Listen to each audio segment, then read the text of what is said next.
तो कैसे हैं आप सब? Good evening. हमारा उम्मीद है कि आप सभी लोग ठीक होंगे। एक बार फिर से स्वागत है आपके चैनल एम एंड अचीवर पर। तो हम लोग बात कर रहे थे कि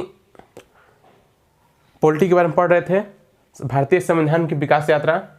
तो भारतीय संविधान की विकास यात्रा में हमने बताया था कि भारत का जो संविधान है एक दिन की उपज ना होकर एक प्रक्रिया के अनुसार एक प्रकाश पुंज है। तो हमने बताया था कि क्या होती है कोई भी इस बात को एक बार फिर हम बात करते हैं कि कोई विचार हो चाहे कोई कानून हो तो एक दिन की उपज नहीं होती है। इसके पीछे बहुत सारी प्रक्रियाएं, बहुत सारे आवश्यकताएं निर्भर करती है। और इस बात को हमने और भी बताया था, जब कोई संविधान बनता है तो क्या होता है, उस संविधान बनने के पीछे कारण एक होता है कि उस देश की भौगोलिक दृष्टि के बारे में चर्चा की जाती है, उस देश के लोगों की रहन सहन के बारे में चर्चा की जाती है, खान पान क्या चीज़ है, लोगों को धर्म, कौन कौन से लोग धर्म के बारे में चर्चा की जाती है। उनके अनुसार को उस देश की धर्म, भौगोलिक दृष्टि तथा जाति व्यवस्था, रहन सहन, खान पान को देखते हुए तब जाकर इस संविधान का निर्माण किया जाता है। और यही बात है कि हमने ये भी बात करता है जैसे कि हम अमेरिका का संविधान है तो और भारत पर हम लागू करना चाहें तो हो सकता है वो लागू ना हो, क्योंकि भारत के भौगोलिक दृष्टि कुछ और है, भारत के लोगों की मान्यताएं कुछ और है और अमेरिका के लोगों की मान्यताएं कुछ और हैं। मुख्य वजह यह भी है कि जो अमेरिका है लगभग 200 वर्ष पहले आज़ाद हो चुका है और भारत 200 वर्ष बाद आज़ाद हो रहा है। तो क्या होती है कि लोगों के बीच मूलभूत आवश्यकताओं में भी बदलाव होती रहती है। और हम लोग बात करें कि जैसे हम कहें कि अगर अमेरिका के जो मूल अधिकार है, अमेरिका के लोगों का जो अमेरिका के नागरिकों का जो मूल अधिकार है वहीं भारत के नागरिकों का मूल अधिकार होगा नहीं। जो अमेरिका के नागरिकों का मूल कर्तव्य है वहीं कर्तव्य भारत के नागरिकों का कर्तव्य होगा नहीं। क्योंकि दिन प्रतिदिन क्या होते हैं, अधिकार का क्षेत्र तथा जस अधिकार का क्षेत्र बढ़ता है तस कर्तव्य का भी क्षेत्र बढ़ता है। जैसे कि हम देख सकते हैं आज ही भारतीय संविधान में दिन प्रतिदिन संशोधन देखने को मिलता है। तो इसीलिए कहते हैं क्या है, एक विकास की प्रक्रिया है, एक दिन की उपज नहीं है। तो आज हम उसी सेगमेंट में बात करते हुए एक फिर आगे की ओर चर्चा करेंगे। जैसे कि हमने कहा था कि 24 सितंबर 1599 में क्या हुआ कि जो कि ब्रिटेन में उद्योगपतियों ने क्या की, एक अपनी बैठक बुलाई। उस बैठक की संचालन अध्यक्षता कौन कर रहे थे, वहाँ के नगर पालिका के अध्यक्ष लॉर्ड मेयर जो थे। तो उन्होंने एक एलिजाबेथ के पास, वहाँ की महारानी जो है एलिजाबेथ के पास, उन्होंने एक प्रस्ताव रखा और उन्होंने कहा कि हम लोग व्यापार करना चाहते हैं, तो भारत की तरफ हम भारत से व्यापार करना चाहते हैं। और उन्हें स्वीकृति प्रदान हुई 1600 ईस्वी में। 1600 ईस्वी में स्वीकृति, 31 दिसंबर 1600 ईस्वी की जब उन्हें स्वीकृति प्रदान होती है तो क्या होते हैं, भारत से व्यापार। तो इस चीज़ को देखते हुए हम फिर से एक बार आते हैं कि क्या होता है कि जैसे हमने क्या कहा, संविधान का विकास। तो क्या होता है जब वो भारत आते हैं तो भारत क्या होता है कि उस शुरुआत में से व्यापार करते हैं। उस समय भारत क्या था, राजतांत्रिक देश था, राजा का शासन था, राजा ही सर्वोपरि होता था। मतलब कि राजा, विधायिका, कार्यपालिका और न्यायपालिका तीनों शक्तियाँ राजा में ही विद्यमान होती थी। और राजा विधायिका भी है, कार्यपालिका भी है और न्यायपालिका भी है। तो उस चीज़ को देखते हुए वहाँ सिर्फ आते थे वो लोग और व्यापार की प्रक्रिया चलती रहती थी, व्यापार करते रहते थे। लेकिन जब उन्होंने देखा, अगर हम उस इतिहास को सीखने पढ़ेंगे कि उन ब्रिटेन की आने की वजह क्या थी, उनका मुख्य वजह क्या थी, जो भारत आए और व्यापार के लिए उनको आकर्षण किया। तो उस चीज़ तो एक बात हुई कि उन लोग भारत है शासन किए।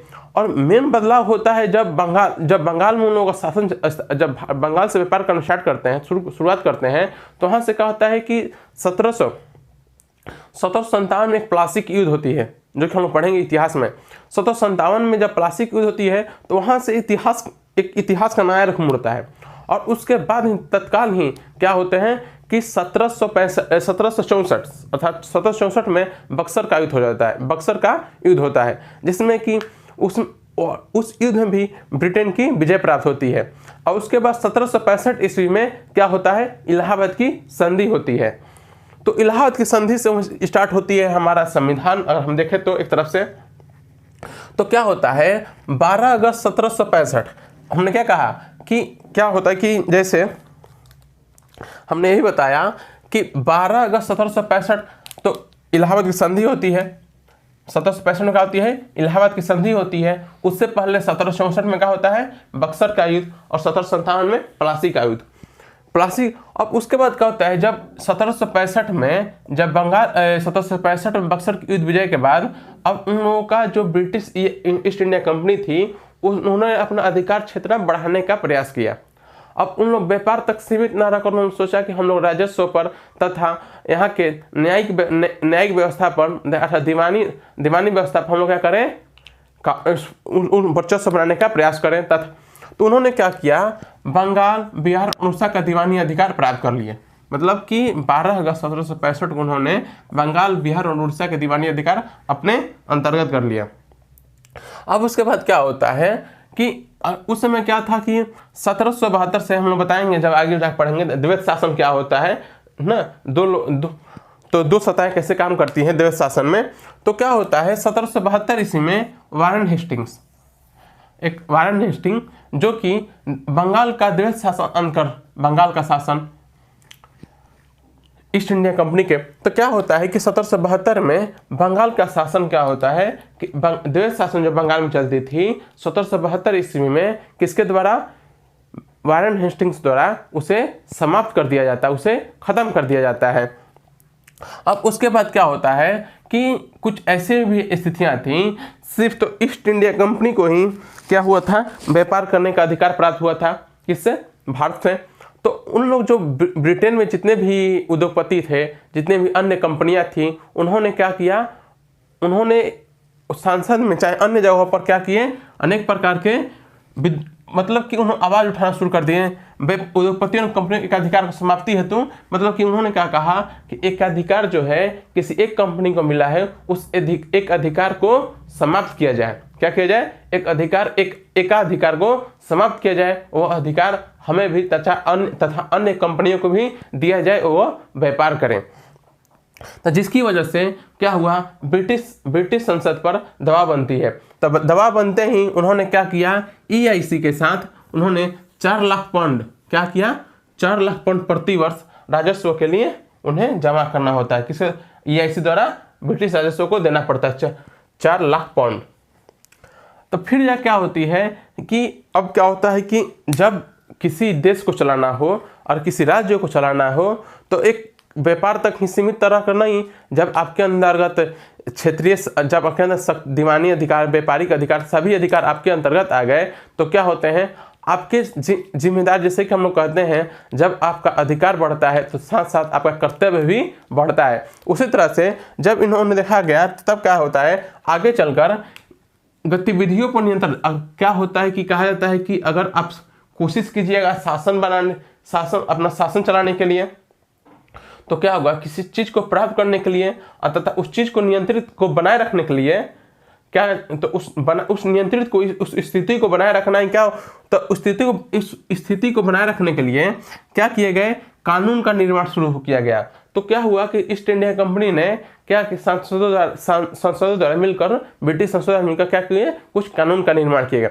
तो क्या होता है कि भारत का जो शासन है, जो भारत का जो अधिनियम है चाहे कानून है, इसे 2 भागों में देखा जाता है। पहला भाग क्या होता है, पहला भाग EIC के अंतर्गत पारित अधिनियम क्या होता है, यह शासन किसके, ये क्या होता है, ईस्ट इंडिया कंपनी के अंतर्गत क्या होती है, ये पारित होती है। लेकिन कब तक, 1773 से 1853 तक। जब क्या होता है, जैसे कि 1765 में क्या हो जा रहा है, 1772 में क्या हो जा रहा है, द्वैत शासन समाप्त हो जा रही है। अब कौन, दूसरी ब्रिटिश ताज, मतलब ब्रिटिश क्राउन, वहाँ के जो महारानी, उसके ब्रिटिश क्राउन के मतलब ब्रिटिश ताज के अंतर्गत पारित अधिनियम 1858 तक 1947, मतलब यहाँ तक कहीं कहीं 1858 मिलता है, 1853 या कहीं 1858 आप लिख सकते हैं यहाँ पर। तो क्या होता है कि 1773 का रेगुलेटिंग एक्ट, 1773 से 1858 के बीच कौन कौन से कानून एक्ट या कानून पारित होते हैं।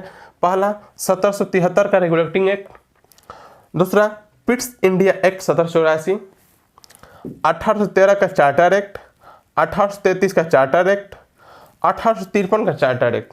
ये कितने, यहाँ से 1773 से 1858 के बीच, चाहे हम लोग कहते हैं 1753 के बीच क्या होते हैं, 5 कानून पारित होते हैं। अब उसके बाद क्या होते हैं, यहाँ पर भी 6 कानून पारित होते हैं, किसके, ब्रिटिश ताज के अंतर्गत। कौन कौन से, 1858 का अधिनियम, 1861 का भारत परिषद अधिनियम और 1869 का 1892 का भारत परिषद अधिनियम और 1909 का मार्ले मिंटो सुधार, ये बहुत ही इंपॉर्टेंट है। मार्ले मिंटो सुधार और 1909 का और 1919 का मॉन्टेस्क्यू चेम्सफोर्ड सुधार।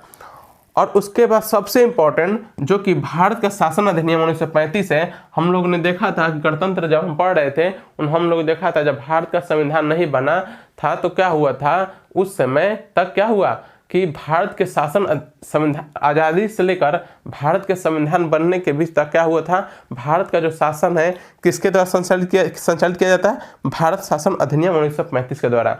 तथा हम भी आज ये भी कहा जाता है मूल संविधान में जो है लगभग 200 अनुच्छेद भारत शासन अधिनियम 1935 से लिए गए हैं। क्योंकि मुख्य वजह यह थी कि जो यह अधिनियम है ये भारत के लोग इस अधिनियम को अच्छी तरह से जान चुके थे, इसके अनुसार रहने लगे थे, इसके अनुसार कानूनों को मानने लगे थे, इसीलिए ये भी एक पक्ष देखा जाता है। तो हम लोग देखेंगे कि आखिर क्या कहता है 1773 का रेगुलेटिंग एक्ट, 1784 का रेगुलेटिंग एक्ट, क्या कहता है 1935 का अधिनियम, क्या कहता है 1861 का भारत परिषद अधिनियम, क्या कहता है 1919 का मार्ले मिंटो सुधार, 1909 का मार्ले मिंटो सुधार, 1919 का मॉन्टेस्क्यू चेम्सफोर्ड सुधार, क्या कहता है हम लोग देखेंगे बारीक के तरीके से।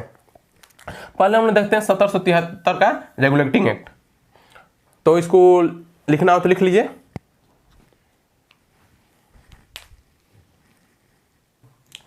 तो हमने क्या कहा कि भारत शासन तो क्या वो 1773 का रेगुलेटिंग एक्ट, हमने क्या कहा कि यह इसी के अंतर्गत बनाए गए अधिनियम 1773 से 1853 तक बनाए गए अधिनियम थे।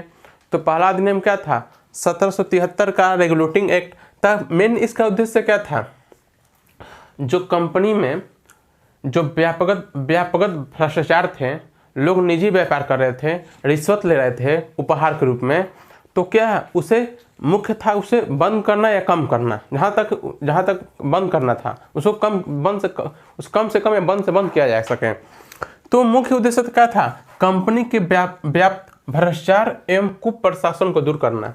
मतलब कि लोग क्या करते थे कि एक रिश्वत के रूप में हम उसे उपहार के रूप में रिश्वत लिया करते थे और उनसे क्या होता था कि लोगों के अंदर ब्रिटिश कंपनी के प्रति क्या भरोसा नहीं जम पाती थी, जिसकी वजह से उसका भुगतान ब्रिटिश के शासन को करना पड़ता था, ईस्ट इंडिया कंपनी को भुगतान करना पड़ता था, अन्य प्रकार के विद्रोह दिखाए जाते थे। जिसकी वजह से क्या होता है वहाँ पर कि पहला निर्णय लिया जाता है कि मद्रास एवं बम्बई प्रेसिडेंसी कलकत्ता प्रेसिडेंसी के अधीन। मतलब कि कहा गया कि हमको पता है कि जब भारत में ईस्ट इंडिया कंपनी अर्थात हम ये भी कह सकते हैं जब भारत ब्रिटेन का उपनिवेश था तो उस समय भारत को तीन प्रांतों में हम लोग कह सकते हैं 3 प्रेसिडेंसियों में बांटा गया था। पहला प्रेसिडेंसी था हम लोग कलकत्ता को बंगाल प्रेसिडेंसी भी कह सकते हैं, पहला एक मद्रास प्रेसिडेंसी था और एक बम्बई प्रेसिडेंसी था। तो इन जो 3 प्रेसिडेंसियाँ थीं, अब क्या होता है 1773 रेगुलेटिंग एक्ट के तहत 1773 रेगुलेटिंग एक्ट के तहत क्या किया जाता है कि बंगाल और जो मतलब कि मद्रास और बम्बई प्रेसिडेंसी हैं वो क्या किया जाता है कलकत्ता प्रेसिडेंसी अर्थात बंगाल प्रेसिडेंसी के अधीन कर दिया जाता है। यहाँ पर समझने की बात यह है कि जैसे कि अगर हम मान लें कि बंगाल है, जैसे कि मान लें मद्रास है और बम्बई है, तो मद्रास और बम्बई और कोलकाता प्रेसिडेंसी, तीनों प्रेसिडेंसी हुए। तो इन लोगों की शक्तियाँ सभी के पास अलग अलग थी, लेकिन क्या होता है जब 1773 का रेगुलेटिंग एक्ट आता है तो इन लोगों को मद्रास और बम्बई को क्या कहता है इसके अधीन कर दिया जाता है। किसके अधीन, कलकत्ता के अधीन कर दिया, अर्थात कलकत्ता के प्रेसिडेंसी का निर्णय सर्वोपरि निर्णय होगा, हम ये भी कह सकते हैं। और दूसरी बात कि कलकत्ता प्रेसिडेंसी में गवर्नर जनरल 4 सदस्य वाली परिषद का नियंत्रण सरकार की स्थापना की गई। मतलब ये कहा जाता है कि पहला चीज़ कि वहाँ के बंगाल के गवर्नर पद को उस पद को गवर्नर पद से गवर्नर जनरल में तब्दील किया गया, जो कि पहले गवर्नर जनरल वारेन हेस्टिंग्स थे। तो वारेन हेस्टिंग्स जो कि उन्होंने हमने पीछे देखा कि उन्होंने क्या किया कि भारत में द्वैध शासन, जो कि द्वैध शासन थी, उन्हें समाप्त कर दिया गया। तो जैसे कि हम लोग कहते हैं कि जब हम लोग इतिहास पढ़ेंगे तो वारेन हेस्टिंग कौन थे, उनके काल को परिवर्तन का काल कहा जाता है, क्यों कहा जाता है, उन पर महाभियोग भी लाया गया जब ब्रिटेन गए, तो उनको हम लोग अच्छी तरह से बात करेंगे जब हम लोग इतिहास पढ़ेंगे। तो क्या होता है, जब हम लोग क्या करते हैं कि पहली बार जब जो ब्रिटिश प्रेसिडेंसी थी, कलकत्ता प्रेसिडेंसी थी, गवर्नर जनरल एवं 4 सदस्यों की परिषद बनाई गई सरकार को नियंत्रण करने के लिए, और साथ ही गवर्नर, बंगाल के गवर्नर का जो पद था अब उसे गवर्नर जनरल का पद बना दिया गया। और अगली बात क्या है, अगला है कि पहली बार ब्रिटिश मंडल को भारतीय मामलों में नियंत्रण का अधिकार। अब क्या हुआ कि अब इसके प्रति ब्रिटिश मंडल को अधिकार हो गया कि वह भारत के मामले के प्रति अपने निर्णय ले सकते हैं। और इसी के तहत 1773 के रेगुलेटिंग एक्ट के तहत कलकत्ता में एक सुप्रीम कोर्ट की स्थापना की गई। कौन सी कोर्ट? सुप्रीम कोर्ट, सर्वोच्च न्यायालय से कहते हैं, उच्चतम न्यायालय से कहते हैं हम। कलकत्ता में क्या की गई? सुप्रीम कोर्ट की स्थापना की गई 1773 में। सुप्रीम, देखिए क्या कहते हैं हम, क्वेश्चन देखिए गौर से देखिए, कन्फ्यूजन यहाँ पर बहुत अधिक होती है। पहला कि क्या कर रहा है, 1773 के रेगुलेटिंग एक्ट कर रहा है। 1773 के रेगुलेटिंग एक्ट के तहत कोलकाता में सुप्रीम कोर्ट की स्थापना की गई थी, लेकिन 1774 में की गई थी। बात समझ में आया? मतलब कि कहने का तात्पर्य यह है कि जब EIC द्वारा, मतलब ईस्ट इंडिया कंपनी द्वारा ये कहा गया कि 1773 के तहत भारत में, अर्थात भारत और हम भारत के जो कलकत्ता प्रेसिडेंसी है, कलकत्ता में वहाँ पर एक सर्वोच्च न्यायालय की स्थापना की जाएगी, और 1774 ईस्वी में स्थापना हुई। और साथ ही बंगाल के गवर्नर को गवर्नर जनरल बना दिया गया, कहा जाने लगा। और निजी व्यापार, हमने क्या कहा, निजी व्यापार को कम करने के लिए प्रतिबंध लगा दिया गया। और व्यापार की सभी सूचनाएं क्राउन को देना सुनिश्चित किया गया। जितने भी व्यापार की सूचनाएं थी, हमने क्या कहा, जब उन पर क्या हुआ, दबाव बना, तो उन्होंने क्या किया, 4 लाख पाउंड उन्होंने एक प्रतिवर्ष ब्रिटिश क्राउन के अधीन, मतलब राज्य खजाने में आपको देना था। तो उसी के तहत यह भी कहा गया 1773 के तहत कि सूचनाएं जो है वो क्राउन को देना सुनिश्चित हो गया, और आप निजी व्यापार नहीं कर सकते। ये कहता है हमारा 1773 का रेगुलेटिंग एक्ट। अब हम लोग जानेंगे अब जानेंगे पिट्स इंडिया एक्ट, 1781 का पिट्स इंडिया एक्ट। तो क्या कहता है 1781 का पिट्स इंडिया एक्ट? तो देखिए,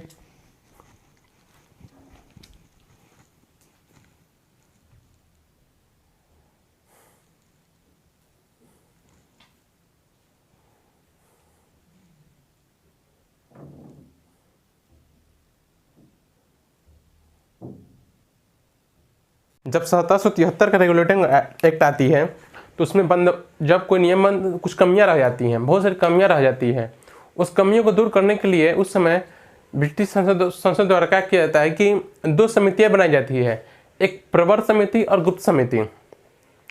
और निर्णय लिया जाता है कि मतलब अब यह कह सकते हैं, जब 1773 हम लोग पढ़ रहे क्या, 1781 का एक्ट ऑफ सेटलमेंट, मतलब कि बंदोबस्त कानून कहते हैं, चाहे इसको हम लोग बंगाल व्यवस्था अधिनियम कहते हैं। तो क्या किया जाता है कि 1773 के रेगुलेटिंग एक्ट को कमियों को दूर करने के लिए एक्ट ऑफ सेटलमेंट 1781 लाया गया। इसका मुख्य उद्देश्य था, क्या उद्देश्य क्या था, रेगुलेटिंग एक्ट की कमियों को, मतलब रेगुलेटिंग एक्ट 1773 की कमियों को, रेगुलेटिंग एक्ट 1773 की कमियों को दूर करना इसका मुख्य उद्देश्य था। क्या था इसमें, क्या प्रावधान किया गया, इसके तहत कलकत्ता की सरकार को बंगाल, बिहार और उड़ीसा के लिए विधि निर्माण करने की शक्ति, कलकत्ता की सरकार के पास यह शक्ति आ गई कि वो क्या कर सकता है, बंगाल, बिहार और उड़ीसा के लिए अपना नियम या कानून या नियम बना सकता है, अधिनियम विधि बना सकता है, कानून बना सकता है। और तथा दूसरा ये कहा गया सुप्रीम कोर्ट, जिसे 1774 में सुप्रीम कोर्ट मतलब सर्वोच्च न्यायालय, उच्चतम न्यायालय की स्थापना की गई थी। 1773 रेगुलेटिंग एक्ट के तहत। तो इसमें यह कहा गया कि सुप्रीम कोर्ट पर रोक लगा दी गई कि कंपनी के कर्मचारियों के विरुद्ध कार्रवाई नहीं कर सकता। मतलब कि जो सुप्रीम कोर्ट है, कंपनियों के कर्मचारी जितने भी थे, अगर कोई कार्य करते हैं जो कंपनी के तहत हो, कंपनी के अंतर्गत हो, और तो उनके विरुद्ध क्या हो सकता है, कोई सुप्रीम कोर्ट कार्यवाही नहीं कर सकती। और साथ ही जो भारत न्यायालय जो है, जब भी कानून बनाएगा किसी भी हम लोग का है कलकत्ता, बंगाल, बिहार या उड़ीसा में, तो क्या होगा कि उसको देखते हुए भारत के लोगों को, मतलब कि वहाँ के लोगों को धार्मिक, सामाजिक और रीति रिवाजों को देखते हुए क्या होगा, कानून बनाएगा या उसके अनुसार निर्णय करेगा। तो ये है हमारे 1781 का एक्ट ऑफ सेटलमेंट, जो कि 1773 की कमियों को दूर करने के लिए लाया जाता है। तो हम समझते हैं फिर अगला टॉपिक। अगला क्या है, तो जैसे कि एक्ट ऑफ सेटलमेंट आती है, उसी तरह से पिट्स इंडिया एक्ट 1784, जो कि जब 1781 के एक्ट ऑफ सेटलमेंट आती है, जब 1773 की कमियों को दूर करने के लिए, उसके बाद 1784 में पिट्स इंडिया एक्ट को लाया जाता है। तो हम उसको देखते हैं कि पिट्स इंडिया एक्ट के क्या प्रावधान है। पिट्स ऑफ सेटलमेंट देखें हम लोग। पहले हम लोग पिट्स रेगुलेटिंग एक्ट 1773 देखें, एक्ट ऑफ सेटलमेंट 1781 देखें। अब हम लोग देखने जा रहे हैं पिट्स इंडिया एक्ट। जिस तरह से हमने रेगुलेटिंग एक्ट 1773 और एक्ट ऑफ सेटलमेंट 1781 देखें, जो कि रेगुलेटिंग एक्ट की कमियों को दूर करने के लिए लाया गया था, जो कि उसमें कमियां थी उसे सुधारा जाए, उसी चीज़ को आगे बढ़ाते हुए हम लोग, जो कि ब्रिटिश संसद थी, उन्होंने क्या किया, पिट्स इंडिया एक्ट लाया गया, जिसका उद्देश्य था कि ब्रिटिश पार्लियामेंट का कंपनी पर और ज़्यादा नियंत्रण। मतलब कि यह हुआ कि ब्रिटिश पार्लियामेंट चाहती थी कि कंपनी पर जितना अधिक से अधिक नियंत्रण अपना बनाया जाए, उस पर अपना नियंत्रण को बरकरार रखा जाए, बनाया जाए अधिक से अधिक। तो क्यों, इसके बहुत सारे वजह भी थी। इसका वजह थी कि कुछ वजह थी इंटरनेशनल वजह भी, कुछ हम लोग देखेंगे अंतर्राष्ट्रीय वजह। क्या होता है कि उसी के समय के लगभग क्या हो जाती है, अमेरिका, उसी समय के लगभग अमेरिका आज़ाद हो जाता है। आज़ाद होने के कारण क्या होता है कि मुख्य वजह अमेरिका का आज़ाद होने था कि देखा जाता है कि वहाँ के उद्योगपतियों को सहायता, कि उन लोग खुद अपने आप को स्वतंत्र कर लिए। तो ब्रिटिश संसद को लगता है कि हो सकता है कि जिस तरह से अमेरिका हम हमारे हाथों से निकला, कहीं ऐसा न हो कि हमारे हाथों से भारत निकल जाए। वो एक अंतर्राष्ट्रीय वजह भी थी। तो कभी समय मिलेगा तो हम लोग उस पर बारीकी तरीके से चर्चा करेंगे, लेकिन इतिहास जब आएगा तो जब हम लोग एक दूसरे इंटरलिंक करेंगे तो सब बारीकी तरीके से चर्चा की जाएगी। तो क्या कहता है 1784 का रेगुलेटिंग पिट्स इंडिया एक्ट कि ब्रिटिश पार्लियामेंट का कंपनी पर ज़्यादा नियंत्रण, वो चाहना कि हम लोग क्या हो सके, ब्रिटिश पार्लियामेंट की चाहत थी कि हम क्या हो सके कि हम उस पर ज़्यादा से ज़्यादा नियंत्रण अपना बना सकें। और साथ ही अब नियंत्रण बनाने के लिए उसने क्या किया, बोर्ड ऑफ कंट्रोल की स्थापना, board of director, board of control तथा बोर्ड ऑफ कंट्रोल, जिसे हम लोग नियंत्रण बोर्ड कहते थे, जिसे हम लोग नियंत्रण बोर्ड कहते थे, और इससे बोर्ड ऑफ डायरेक्टर को हम लोग निदेशक बोर्ड कहते थे, निदेशक मंडल। समझ में आया? बोर्ड ऑफ कंट्रोल की स्थापना जो बोर्ड ऑफ डायरेक्टर पर नियंत्रण रखता था। मतलब कि बोर्ड ऑफ कंट्रोल को एक स्थापना की गई जो किस पर नियंत्रण रखे, बोर्ड ऑफ डायरेक्टर्स पर। तो क्या होता है कि हम जिससे कहीं कहीं बोर्ड ऑफ कंट्रोल को नियंत्रण बोर्ड भी कहा जाता है और बोर्ड ऑफ डायरेक्टर को निदेशक मंडल भी कहा जाता है। इस बात को ध्यान रखते हुए, और अगला बात यह हुआ कि व्यापार को छोड़कर सभी मामले, चाहे सैन्य हो चाहे असैन्य हो, वो क्या हो गए, बोर्ड ऑफ कंट्रोल के अधीन हो गए। मतलब कि व्यापार के मामले को छोड़कर सभी मामले किसके अधीन हो गए, बोर्ड ऑफ कंट्रोल के अधीन हो गए। जो कि बोर्ड ऑफ कंट्रोल क्या था, बोर्ड ऑफ डायरेक्टर पर नियंत्रण रखता था। भारत का प्रशासन गवर्नर जनरल एवं 3 सदस्यीय काउंसिल के अधीन हो गया। जो भारत में जो प्रशासन किया जा रहा था, जो प्रशासन को संचालित किया जा रहा था विधि द्वारा, कानून द्वारा, वो किसके अधीन हो गया, भारत के गवर्नर जनरल तथा उनके द्वारा जो काउंसिल का निर्माण किया गया था उसके अधीन होगा, 3 सदस्यीय काउंसिल के अधीन हो गया।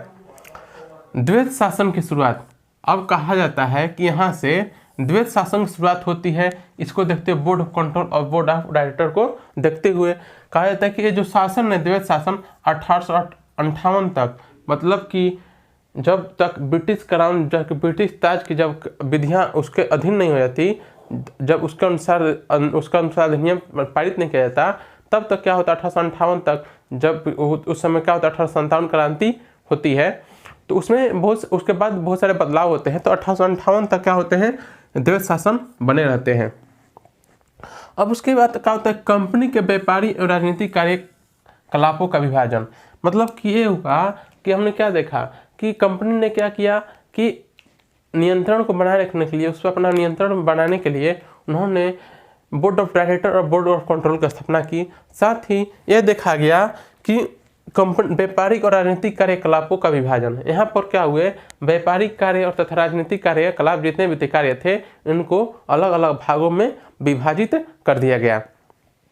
और उसके साथ ही क्या होता है कि इस अधिनियम में जो कि पिट्स इंडिया एक्ट है, इस एक्ट में क्या होता है 1784 में कि जितने भी ईस्ट इंडिया के अधीन क्षेत्र थे, कंपनी के अधीन क्षेत्र थे, अंतर्गत क्षेत्र आते थे, उसे उस क्षेत्र को क्या कहा गया, ब्रिटिश आधिपत्य क्षेत्र। उस क्षेत्र को ब्रिटिश आधिपत्य क्षेत्र घोषित किया गया। और साथ ही ब्रिटिश आधिपत्य क्षेत्र घोषित किया गया। यह हुआ हमारा पिट्स इंडिया एक्ट 1784। इसका उद्देश्य क्या था, पार्लियामेंट का कंपनी पर ज़्यादा नियंत्रण। अब हो गया, यहाँ तक तो हो गया। अब हम लोग जानना कि 1813 का चार्टर एक्ट क्या कहता है। 1813 का चार्टर एक्ट जो कि इसका उद्देश्य था कंपनी का व्यापारिक एकाधिकार समाप्त करना। मतलब कि इसका उद्देश्य था कि अगर हमने भी कहा कि जब क्या होती है कि भारत को क्या होता है, जब 1600 ईस्वी में 31 दिसंबर 1600 ईस्वी में भारत को भारत से व्यापार करने के लिए क्या होती है कि ईस्ट इंडिया कंपनी को एक अधिकार प्राप्त होता है महारानी एलिजाबेथ के द्वारा। तो अब उस एक अधिकार को देखते हुए कुछ समय बाद क्या होता है कि वहाँ के उद्योगपतियों द्वारा संसदों पर दबाव डाला जाता है कि व्यापार के एक अधिकार को समाप्त किया जाए। और उस चीज़ को देखते हुए उसे समाप्त नहीं किया जाता है, बल्कि 4 लाख पाउंड उसे वार्षिक राजस्व देना पड़ जाता है। तो इसकी वजह से देखते हुए अब क्या होता है, उद्योगपतियों द्वारा जब दबाव डाला जाता है संसदों पर, तो संसदों पर जब दबाव डाला गया तो क्या होता है कि तो उसमें क्या किया जाता है 1813 चार्टर एक्ट द्वारा कि एक अधिकार को समाप्त कर दिया जाता है। ये भी कहा गया है कि 20 वर्ष तब कंपनी के व्यापार एक अधिकार को समाप्त कर दिया गया, किंतु चीन के साथ बना रहा। कहा चाय और चीन के साथ बना रहा, किसका, ईस्ट इंडिया कंपनी का एक अधिकार किसके साथ बना, चीन के साथ बना रहा। और इसके साथ ही बोर्ड ऑफ कंट्रोल की शक्तियों को परिभाषित एवं विस्तारित, और इसमें क्या किया गया, शक्तियों को और बढ़ा दिया गया। बोर्ड ऑफ कंट्रोल की क्या क्या शक्तियां और शक्तियों को और विस्तारित किया गया।